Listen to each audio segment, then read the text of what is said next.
Vladimir Putin has proposed holding direct peace talks with Ukraine after getting an ultimatum to agree to a 30-day ceasefire from the West. Hello, everyone. Welcome back to my channel. I hope everyone is having a nice day. Before we begin the video, please subscribe and give the video a thumbs up. Speaking to reporters at the Kremlin in the early hours of Sunday, Putin said he is ready to restart negotiations that Russia and Ukraine held in 2022. It comes after Ukraine and 4 European leaders pressed Russia to accept a 30-day unconditional ceasefire starting Monday or face painful sanctions. The ultimatum was given after talks in Kiev attended by President Volodymyr Zelensky and the leaders of Britain, France, Germany, and Poland. The US and other countries back the proposal, they said. The Kremlin spokesman told CNN that Moscow will think through the proposal, but stressed there are lots of questions remaining and that Russia is resistant to any kind of pressure. Now, Putin says he wants to hold direct talks with Ukraine and Turkey on May 15. The dictator said, "It was not Russia that broke off negotiations in 2022. It was Kiev. Nevertheless, we are proposing that Kiev resume direct negotiations without any preconditions. Despite everything, we offer the Kiev authorities to resume negotiations already on Thursday, in Istanbul. Let me remind you that as a result of these negotiations, a joint draft document was prepared, and it was annealed by the head of the Kiev negotiating group, but at the insistence of the West, it was thrown into the trash." A smirking Putin, who has repeatedly bombarded civilians in Ukraine and was accused of breaking the VE 3-day ceasefire, said Kiev failed to respond to his peace proposals. He said, "Kiev authorities have not responded to any of our ceasefire proposals. But the tyrant has now agreed to hold direct talks with Kiev." It comes after Sir Keir Starmer joined leaders from France, Germany, and Poland to issue a tough ultimatum to Russia as they visited war-torn Kiev to mark the end of VE Day week. The coalition of the willing group pushed Russia to agree to a 30-day ceasefire deal in just 24 hours. Moscow refuses. It will be hit with more crippling sanctions which targets their lucrative oil trade in a bid to grind down its wartime economy. Russia's banking sector will also be targeted.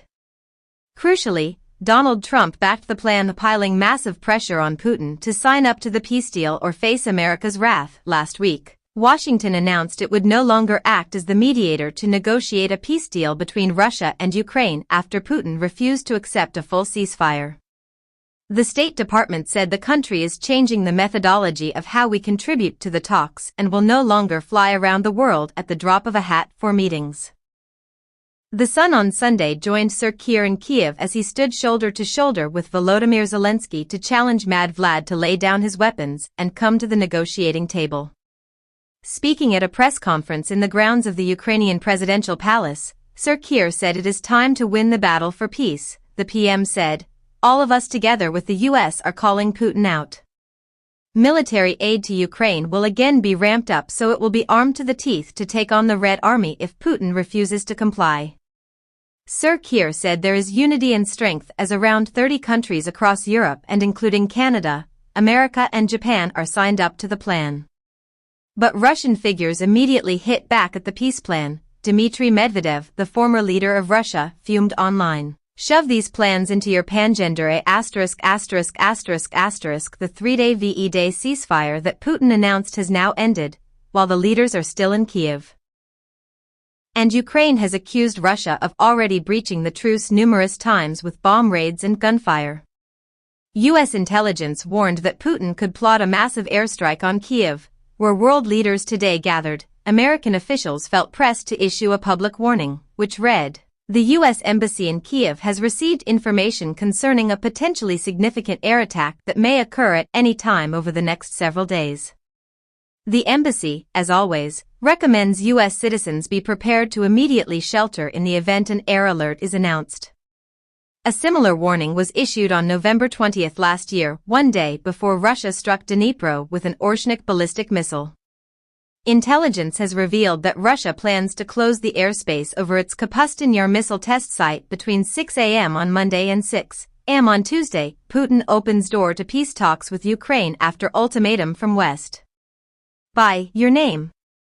May 11, 2025.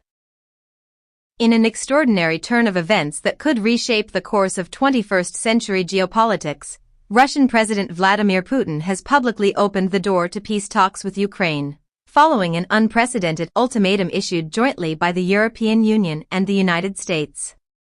Putin was given 24 hours to sign a 30-day ceasefire agreement, or face severe new economic and diplomatic consequences.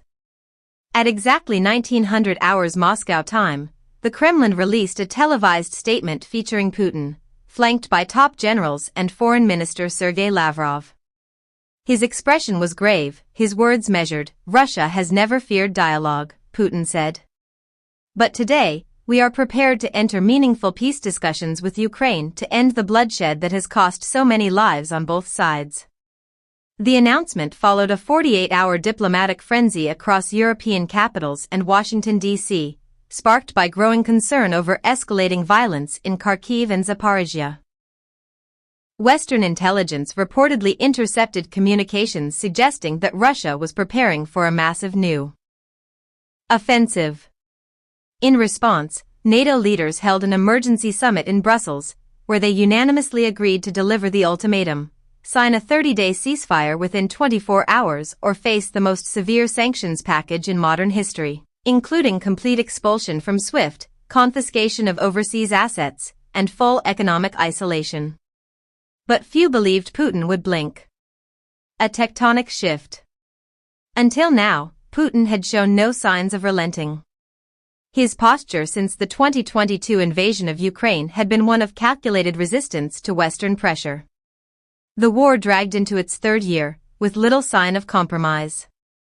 Ukraine's counteroffensives had regained key territories but stalled due to supply shortages, while Russia's military adapted and reinforced. What changed? Diplomatic sources from Berlin and Paris suggest it was not simply the threat of sanctions, but the unity and resolve displayed by Western powers that pushed Moscow into reconsideration.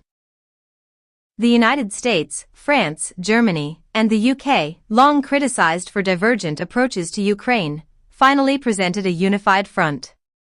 The final message to the Kremlin was signed personally by U.S. President Kamala Harris, French President Emmanuel Macron, UK Prime Minister David Lammy, and German Chancellor Annalena Baerbock. One senior EU diplomat, speaking on condition of anonymity, said, "Putin realized he was out of time. Either he paused and talked, or he faced global economic collapse." But insiders suggest something deeper may have influenced his decision. The general's warning. Unconfirmed reports from within the Kremlin indicate a growing schism between Putin and his top military advisors. A high-ranking general, whose identity remains concealed, allegedly warned Putin that continued escalation would overstretch Russian forces and lead to a humiliating strategic failure by autumn. "Your enemies are not retreating," the general reportedly told Putin. "They are gathering. And we cannot sustain this path alone." These internal cracks, combined with worsening economic conditions, a tanking ruble, and mounting civil discontent, may have convinced Putin that a pause, even if temporary, could give Russia the breathing room it desperately needs: the ceasefire deal.